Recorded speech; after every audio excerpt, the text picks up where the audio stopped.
பறவைகள் பேசும் மொழிகளை காற்று அறியுமா இல்லையா?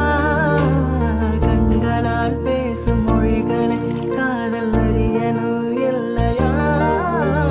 மலைகளை கட்டி இழுப்பதே எனக்கு சுலபம் தான் இல்லையா?